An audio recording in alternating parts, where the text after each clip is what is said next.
Gatchalian. Maraming salamat. Ako'y uupo na lang at para sa ating Congressman Odi Tariela at sa lahat po ng mga mayors.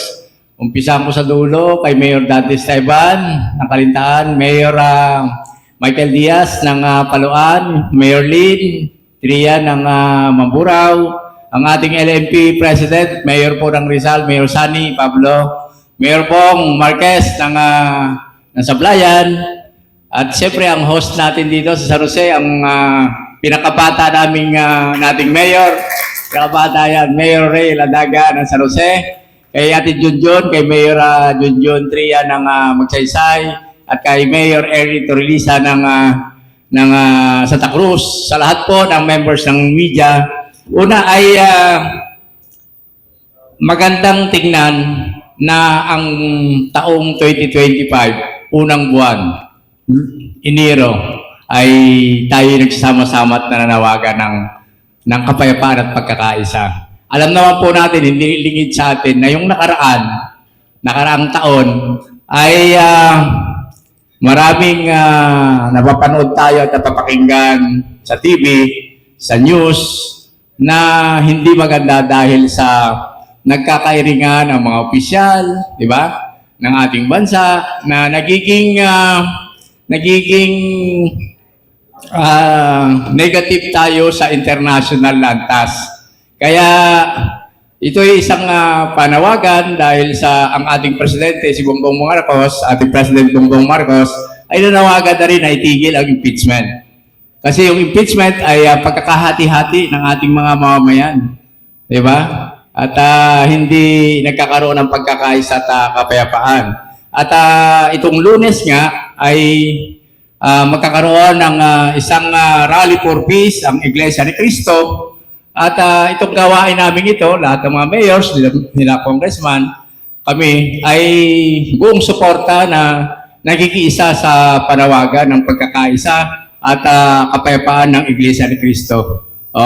Kaya yun ay layunin ng ating patawag ngayon. Babasahin ko itong aking mensahe. Una po, isang mapayapang umaga sa ating lahat. Una sa lahat, nais kong pasalamatan ang bawat isa sa inyong pagdalo sa panawagang ito. Ang ating pagtitipon ngayon ay isang mahalagang hakbang upang iparating sa buong mamamayan at sa ating mga kababayan ang napakahalagang mensahe ng kapayapaan at pagkakaisa. Sa kasalukuyan, tayo po ay umaharap sa mga hamon na sumusubok sa ating pagkakaisa para sa mas maunlad, payapa at maayos na pamayanan. Ang kapayapaan ay hindi lamang isang idea o hangarin, kundi isang seryosong layunin na dapat nating isabuhay at isulong. Sa aking pananaw, ang pagkakaisa ang susi sa pagbuo ng isang matatag na pamayanan. Sa kabila ng ating mga pagkakaiba, ay isang bagay na nagbubuklod sa ating lahat. Ang hangaring magkaroon ng isang mas maginhawa at maayos na buhay para sa lahat. Ito ang dahilan kung bakit napakahalaga na tayo ay magtulungan at magkaisa sa mga layunin natin para sa ikabubuti ng lahat. Malaki ang kampanin at obligasyon ng ating pamahalaan sa usaping ito sapagkat tayo ang inaasahang magsulong ng mga proyektong maghahatid ng pagbabago at pag-unlad sa ating bayan.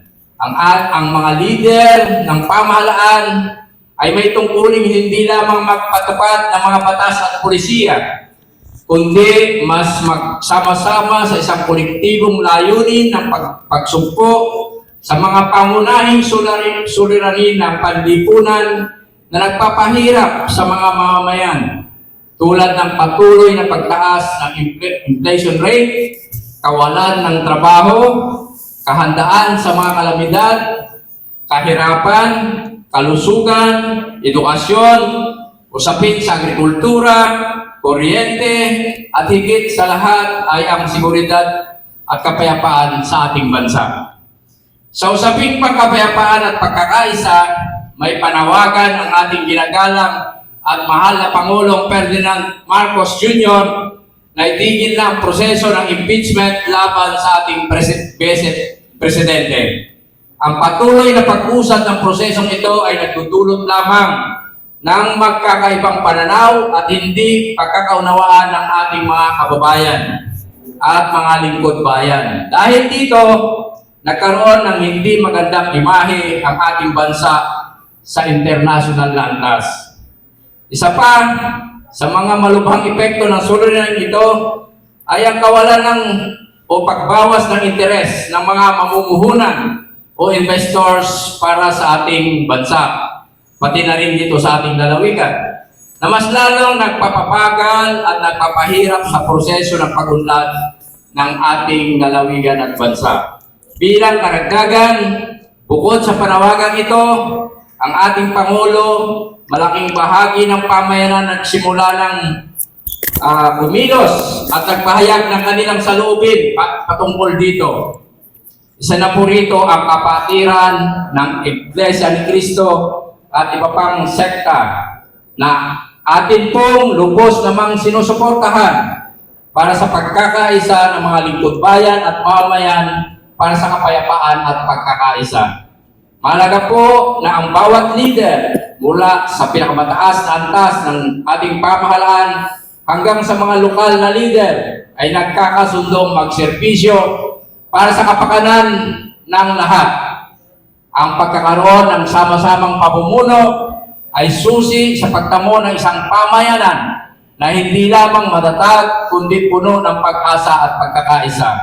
Sa punto ito, mahalaga ang partisipasyon ng bawat mamamayan mula sa maliliit na hakbang patungo sa mas malaking layunin. Ang pagkakaisa ng mga leader ng pamahalaan, pati na rin ang pagkakaisa ng bawat mamamayan sa ating pamayanan ay magbibigay daan upang magtagumpay tayo sa anumang hamon at makamtan ang isang mas maginhawa, payapa at mas matagumpay na bukas. Ito po ay panawagan ng sama-sama na magsama-sama po tayong lahat upang mataguyod ang kapayapaan at pagkakaisa at kaunlaran ng ating lalawigan at ng ating bansa.